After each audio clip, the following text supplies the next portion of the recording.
The Ku Klux Klan, a hate organization, employed terror to advance its white supremacist agenda. From Christmas Eve in 1865, the Ku Klux Klan experienced a surge in membership, multiplying threefold, and engaging in brutal acts of violence and terror. In this video, we will delve into the history of the Ku Klux Klan, exploring its extensive record of violence, the imposition of multiple life sentences for hate crimes, and the legislation enacted as a response to these tragic incidents. Hello everyone, and welcome to another video. Today we'll be looking at KKK members reacting to life sentences. Yeah, you heard it right.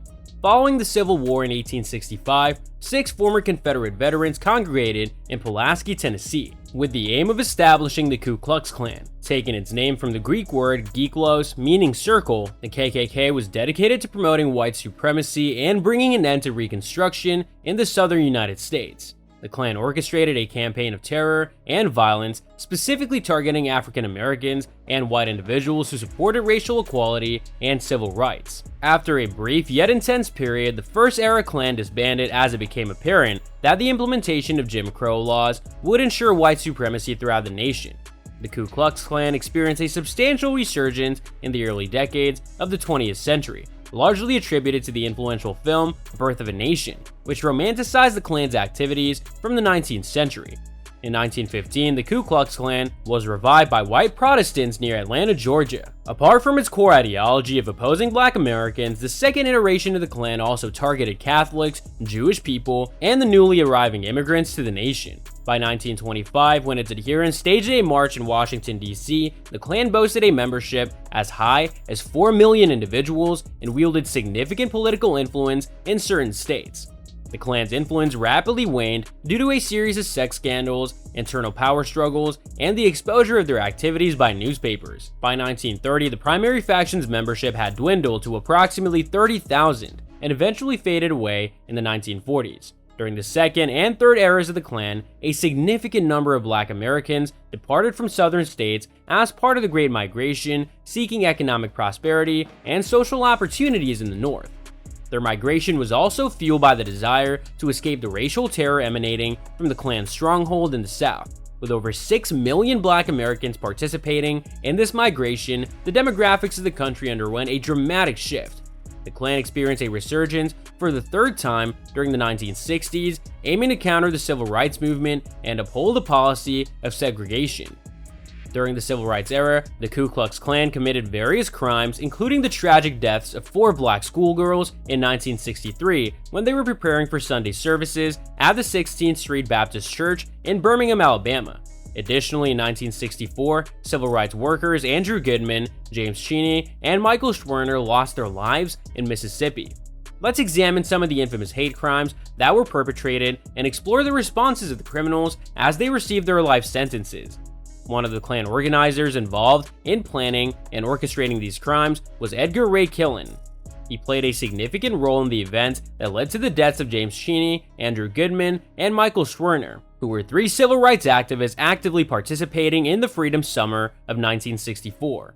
After visiting the victims of a Black church burning in Neshoba County, 3 men who were involved in registering African Americans to vote were taken into custody by a sheriff's deputy on charges of speeding. The car they were driving had license plates registered to the Congress of Federated Organizations, one of Mississippi's prominent civil rights groups. Following their release from county jail, a mob affiliated with the Ku Klux Klan pursued their car, eventually forcing it off the road. Tragically, the 3 men were shot and killed. Their bodies were discovered 44 days later, buried in an earthen dam. Despite the heinous crime, the state of Mississippi chose not to pursue charges in the case. However, in 1960, a total of 718 men, including Edgar Ray Killin, local Klan leader Sam Bowers, and the county sheriff, faced trial for their involvement in the incident.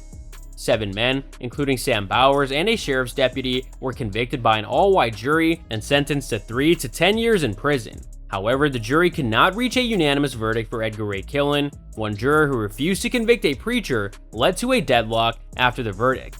Killin quietly resumed his life. Over 20 years later, Jerry Mitchell, an acclaimed investigative reporter based in Jackson, Mississippi, extensively covered the case. Mitchell had played a crucial role in securing convictions in other significant civil rights era cases, such as the assassination of Medgar Evers, the 16th Street Baptist Church bombing, and the slaying of Vernon Dahmer.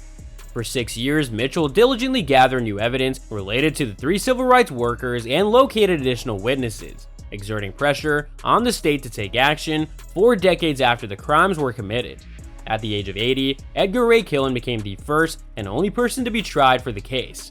During the trial, Killin's attorneys acknowledged his membership in the Ku Klux Klan, and the proceedings included testimonies highlighting his admiration for the Klan as a supposedly compassionate Christian organization that advocated for racial segregation in schools. Prosecutors alleged that he even encouraged members of his congregation to join the Klan.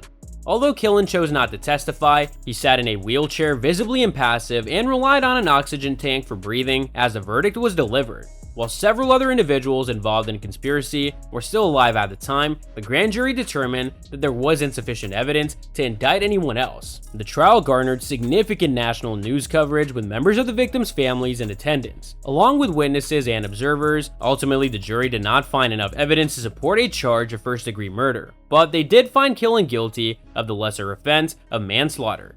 So that's all for today's video. If you enjoyed it, remember to leave a like, subscribe, and ring that bell icon so that you never miss our upcoming videos. And don't forget to share your thoughts in the comments section down below. Stay tuned, and we'll catch you in the next video.